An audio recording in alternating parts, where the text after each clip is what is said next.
What do you think of this prodigal son story? Do you appreciate it? Do you identify with it? Does it offend you?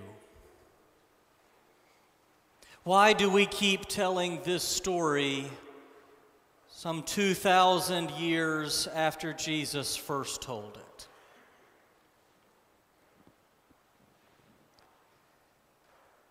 Marla works at an old, dusty diner in town.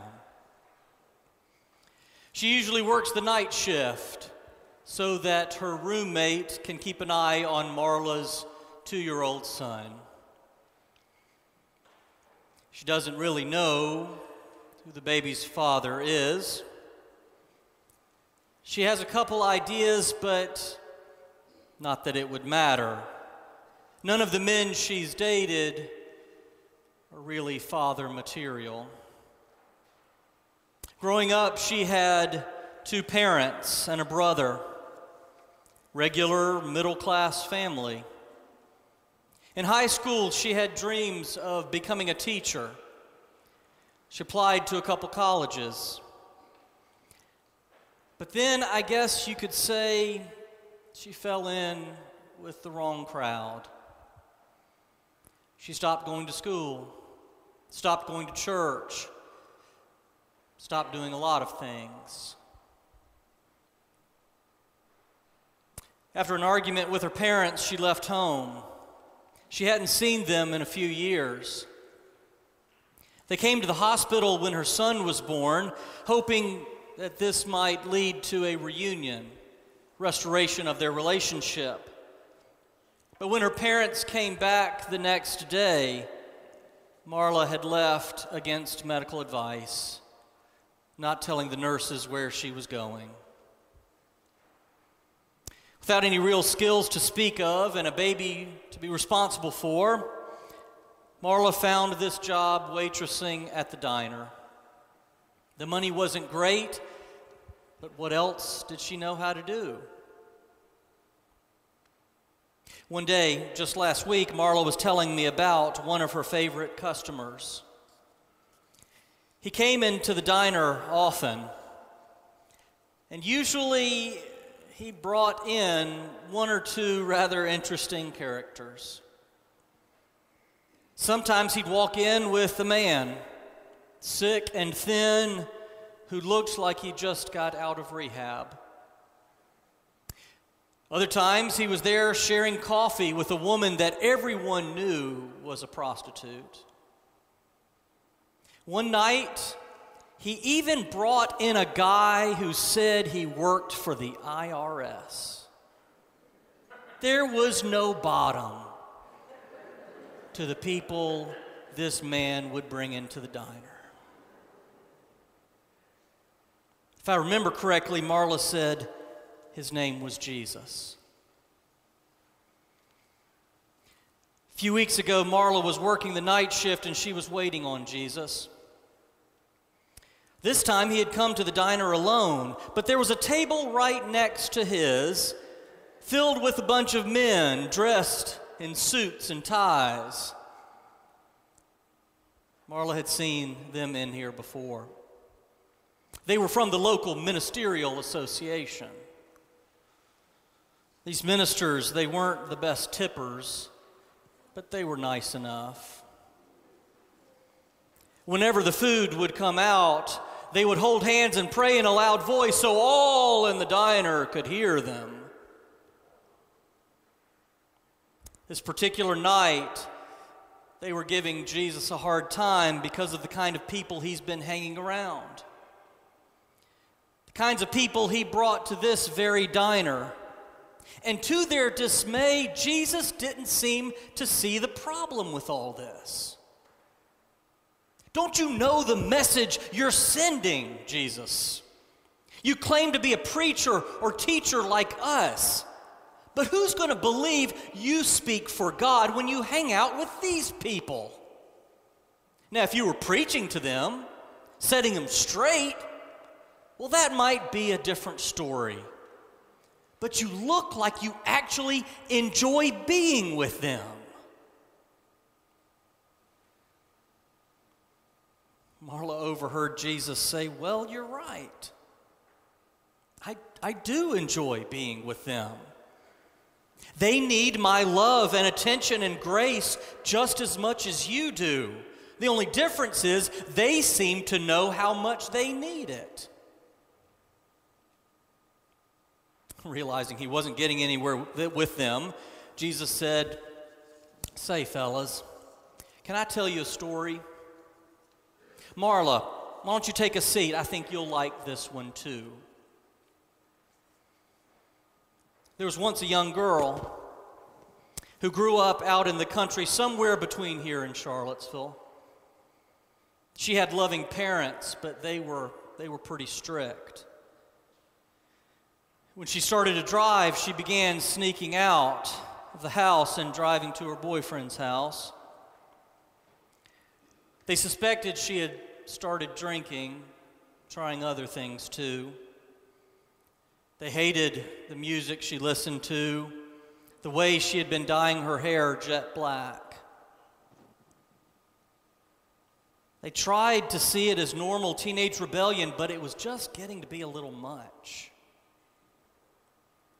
After a rather heated argument with her father, she yelled, "I hate you!" She slammed the door to her bedroom. In her room, she packed a bag and dumped out her piggy bank.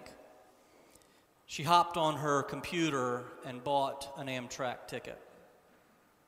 She then enacted a plan that she had been rehearsing in her mind several times before. She had never been to New York City before. She figured that's the last place her parents would go looking for her. She stays the first night in a hostel. And on her second day in New York, she found some friends. They told her where she could get a bite to eat, found her a sofa to crash on, and gave her a couple pills to ease the nervousness. She had a brief scare when she was watching TV in the hostel lobby, when an amber alert came across the screen. It showed her face, but luckily it was an older picture. She hardly resembled that girl now. After about a week, she met a man. He drove a very nice car and found Marla an apartment. He took her to some nice restaurants and bought her some fancy clothes. She couldn't believe her new life. Why did her parents want to keep her from having this fun? This continued for several months, almost a year. The man who had been so kind to her before started taking in some other girls. She didn't like that, but what could she do? She started feeling poorly, like she had the flu or something, but it just wouldn't go away. The man who had taken care of her asked her to leave, put her out on the street with no money for a place to stay.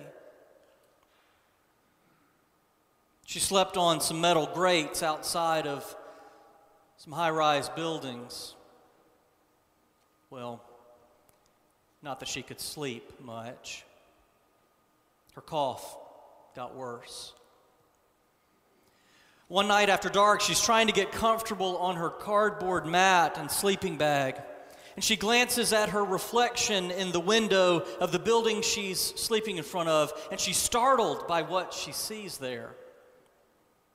She sees a little girl, frightened and all alone. She remembers this time of year, her dad would go out on the back porch and grab some firewood, build a fire in their living room, and they would snuggle close under a blanket on the sofa and watch the logs burn down. Why did I leave? She asked herself. I had everything. I threw it away. My dog back home eats better than I do. She began to weep and weep and weep and just wanted to go home. She dries her eyes and pulls her cell phone out of her backpack to call her parents. No answer. She hangs up without leaving a message. And then panic hits when she realizes they're going to see her number on caller ID. So about 10 minutes later, she calls again. Leaves a message this time. Mom? Dad? It's me. I was wondering if maybe I could come home. I have just enough money for a bus ticket. Bus should get into Richmond tomorrow around midnight. If you're not at the Greyhound station, I understand. I'll just keep riding until they kick me off, wherever that is. The next morning, she boards the bus back to Richmond. She doesn't even know if they got the phone message. As the miles pass on Interstate 95, she rehearses her speech. Dad, Mom, I'm so sorry. I'm so sorry. I was wrong. Can you forgive me? Please, can you ever forgive me? After the bus passes Washington, D.C. and enters Virginia, she's a nervous wreck. Less than 2 hours to go. Her heart is about to beat out of her chest. Finally, the bus gets off the interstate, heads to the Greyhound station. She looks at her reflection in the mirror, smooths her hair, pops a peppermint. She walks into the bus terminal and starts looking around.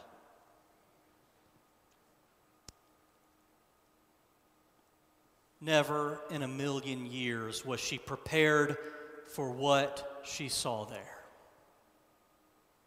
There must have been 50 people, cousins, uncles, aunts, grandparents, neighbors. They're all wearing these party hats and silly matching t-shirts, and they're holding up a huge banner that says, "Welcome home, baby!"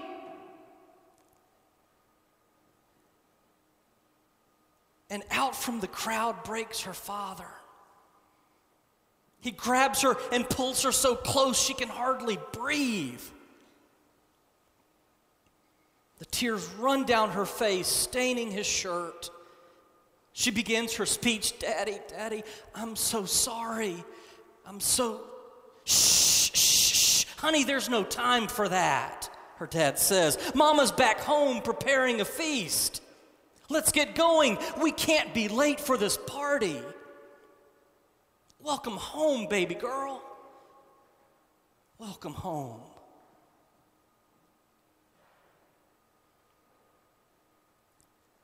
This whole time, Marla's been sitting there. She's still holding her coffee pot. Why did Jesus tell this story? How did he know? How did he know this was her story? After a moment, she gets up and whispers to Jesus, "Thank you." She sits down in an empty booth. She pulls a cell phone out of her apron. She dials the number. She takes a big breath and then says, Daddy? It's me, Marla. You think I could come home?